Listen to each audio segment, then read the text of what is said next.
எல்லாருக்கும் வணக்கம். ஆரம்பிக்கும் போது சொல்லுவோம் இல்லையா, இந்த விழாவுக்கு வந்து ரொம்ப சந்தோஷமா இருக்குன்னு.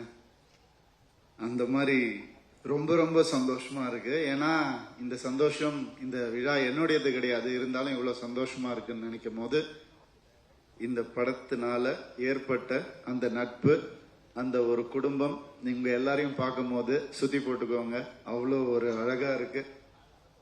இதே மாதிரி இந்த வெற்றியும் அமைஞ்சிடும், கண்டிப்பா அமைஞ்சிடும். அப்படி அமைஞ்சிடுச்சுன்னா, அப்படி அமைகிற நேரத்துல அதுக்கும் என்ன கூப்பிடுங்கன்னு சொல்லி அன்போட கேட்டுக்கிறேன். இந்த படம் நான் பார்த்துட்டேன், நைட்டு தான் பார்த்தேன். அந்த ஒரு ஆடட் அட்வான்டேஜ் இருக்கு எனக்கு. இந்த படம் வந்து பார்க்கும்போது நல்லா இருக்கு, நல்லா இல்லை, அதெல்லாம் தாண்டி வந்து ஒரு மிகப்பெரிய ஒரு உணர்வா வந்து இந்த படம் எனக்கு வந்து இருந்துச்சு. இது கம்பேர் பண்ணலாம்னு நான் நினைக்கிறேன். இந்த படத்தை பார்த்தது உன்னுடைய ரிவ்யூ கொடுக்கற அளவுக்கான தகுதி எனக்கு இல்லை. இன்னும் சினிமாவில் அதை நான் வளர்த்துக்கல. அது நான் இன்னும் கத்துக்கிட்டே இருக்கிறதுனால எனக்கு வந்து இந்த ரிவ்யூ கொடுக்கணும்னா ஒரு அளவுக்கு கத்துக்கிட்டு தான் கொடுக்கணும். நான் இன்னும் கத்துக்கிட்டே இருக்கேன்னு தான் நினைக்கிறேன். அதனால ரிவ்யூ கொடுக்க நான் விரும்பல. இந்த படம் ஒரு மிகப்பெரிய உணர்வை உங்களுக்கு ஏற்படுத்தும். அதுதான் சக்சஸ் நினைக்கிறேன். ஸோ கண்டிப்பா சக்சஸ்ன்றது மட்டும் எனக்கு நல்லாவே தெரியுது. பாலு மகேந்திரா சாருடைய வீடு படம் நமக்கெல்லாம் எவ்வளவு பிடிச்சதோ, இந்த படம் அந்த அளவுக்கு கண்டிப்பா பிடிக்கும்ன்ற பெரிய நம்பிக்கை எனக்கு இருக்கு. அதை வந்து எல்லாரும் இந்த படம் ரிலீஸ் ஆனதுக்கு அப்புறம் கண்டிப்பா அதை பத்தி பேசுவாங்க, மென்ஷன் பண்ணுவாங்கன்னு நான் நம்புறேன். ஏன்னா அந்த உணர்வு வந்து only because of Sri Ganesh தான் நமக்கு ஏற்பட்டது. All the best. Balu Mahendra சாரை விட மிகப்பெரிய டைரக்டரா வரணும்னு நான் ஆசைப்படுறேன். All the best to you. And இந்த படம் சக்சஸ்க்கு அப்புறம் அருண் விஷா வந்துட்டு கார் இருக்கா, இது இல்ல எல்லாம் சொன்னார் இல்லையா ராம் சார். இந்த படத்துக்கு அப்புறம் பல காரை நீங்க வாங்குவீங்கன்ற பெரிய நம்பிக்கை எனக்கு இருக்கு. அண்ட் ஆனா இந்த மனுஷன் எப்படின்னா, அவன் வாங்கிக்க மாட்டான், மத்தவங்களுக்கு டைரக்டருக்கு வாங்கி கொடுப்பாரு, மத்தவங்களுக்கு வாங்கி கொடுக்கற மனுஷன் இந்த மனுஷன். உண்மையாவே மனுஷன் பாணி, இதே மாதிரி இரு. உன்னுடைய அன்புக்கும் பாசத்துக்கும் பல பேர் இங்க கட்டுப்பட்டு இருக்காங்க. All the best. அண்ட் என்னையும் அழைச்சதுக்கு ப்ளீஸ் உட்காரு.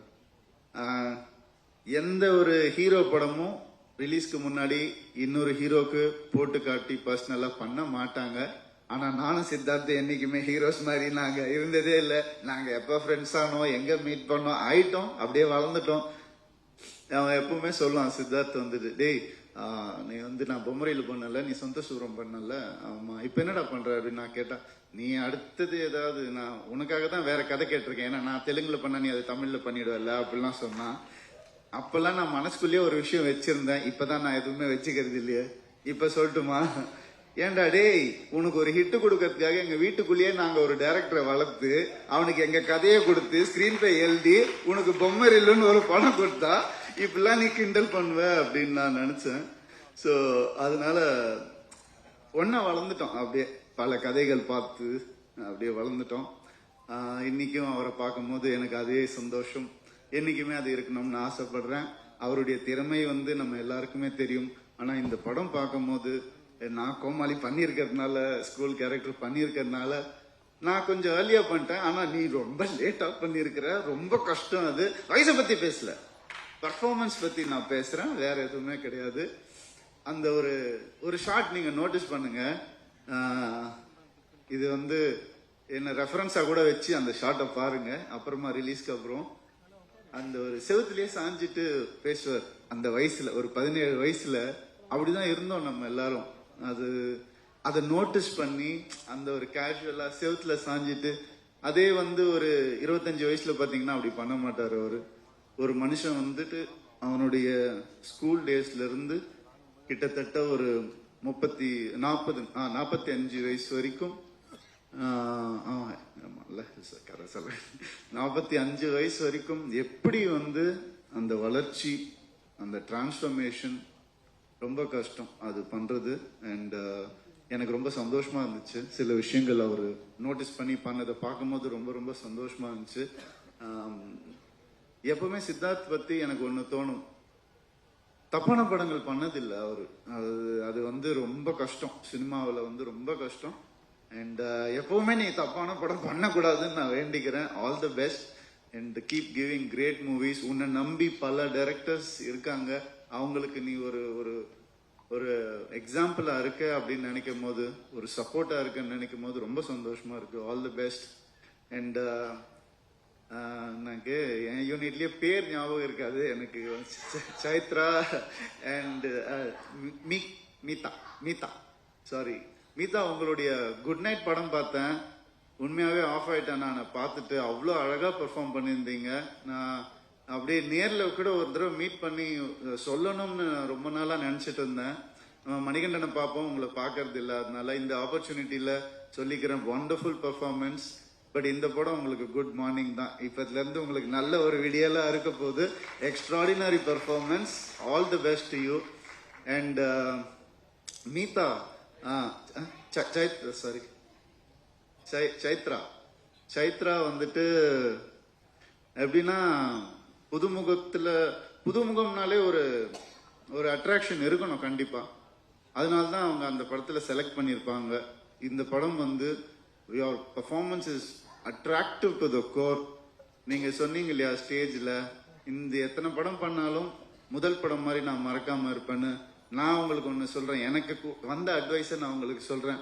நீங்க எத்தனை படம் பண்ணாலும் எல்லா படத்தையும் முதல் படம் மாதிரியே நினைச்சு பண்ணுங்க, நீங்க எங்கேயோ போயிடுவீங்க. அந்த அளவுக்கு you are talented. All the best to you.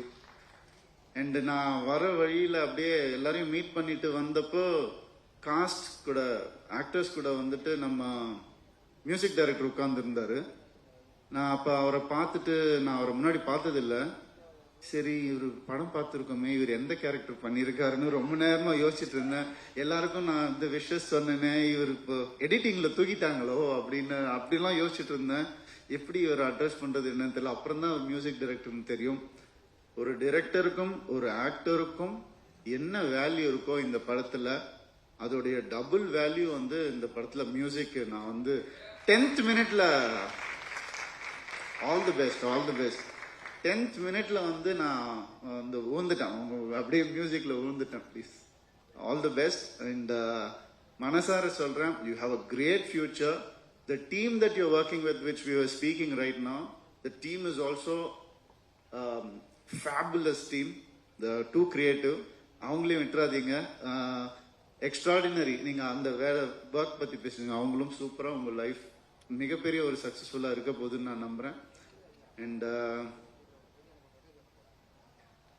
நான் என் லைஃப்ல வந்து ரெண்டட் ஹவுஸ்ல இருந்ததே இல்லை. எப்பவுமே எனக்கு சொந்த வீடு தான் பிறந்ததுல இருந்தே. இப்போ நான் ரெண்டட் ஹவுஸ்ல இருக்கேன். ஸோ நிறைய ரிலேட் பண்ண முடிஞ்சது. கூடிய சீக்கிரம் எனக்கு இந்த படம் பார்த்து ஒரு பெரிய இன்ஸ்பிரேஷனா இருந்தது. என் லைஃபை ரீலிவ் பண்ண மாதிரி இருந்துச்சு. என் லைஃபை லிவ் பண்ண போறேன்னு தோணுச்சு. இனிமேந்து நல்லபடியா ஒரு படம் அந்த ஒரு இன்ஸ்பிரேஷன் எல்லாருக்கும் கொடுத்தாலே போதும். அந்த இன்ஸ்பிரேஷனை இந்த படம் கொடுத்துருக்கு. ஐயா, உங்க பையனை செம்மையா வளர்த்துருக்கிறீங்க, வேற லெவல். அருண் வந்து எப்பவுமே ஒரு நண்பனா எங்க கூட இருக்கணும்னு நான் ஆசைப்படுறேன். நான் உங்க கூட பெருசா பேசினது இல்லை. I'm glad that you are there next to him in his every step. I heard a lot about you. உட்கார்ந்துருக்கும் போது இதே மாதிரி நீங்க சிவசக்தி மாதிரியே இருக்கணும்னு ஆசைப்படுறேன் என்னைக்குமே லைஃப்ல. All the best.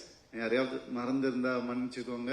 Devayani ma'am, sorry, மறக்கவே முடியாது. இல்ல, இப்ப ரீசெண்டா போயிருந்தேன் மேம் ஒரு ஃபங்க்ஷனுக்கு, ஒரு ரெஸ்டாரண்ட்டுக்கு, ஒரு சின்ன விஷயமா. அப்ப நான் அண்ணான்னு கூப்பிட்டா அவர் திரும்பி, சார் என் பேர் ராமண்ணா அப்படின்னு சொல்லும் போது டக்குன்னு உங்க ஞாபகம் வந்துச்சு. அந்த டயலாக் அவ்வளோ ஃபேமஸ். அண்ட் ஜீனி, உங்க கூட நடிக்கணும்னு நான் சொல்றேன் மேம். அது இன்னொரு ஃபங்க்ஷன்ல அதை பத்தி நல்லா பேசுவோம் மேம். நான் சொல்றேன் மேம், நல்லபடியா வேலைகள் போயிட்டு இருக்கு, சிஜி ஒர்க் எல்லாம் போயிட்டு இருக்கு.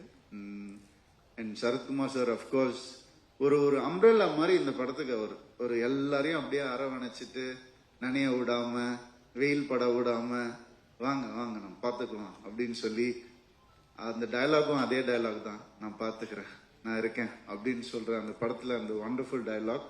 So it's a feel awesome film, not a feel good film. இது எக்ஸ்ட்ராடினரியான ஒரு படமா இது வரணும்.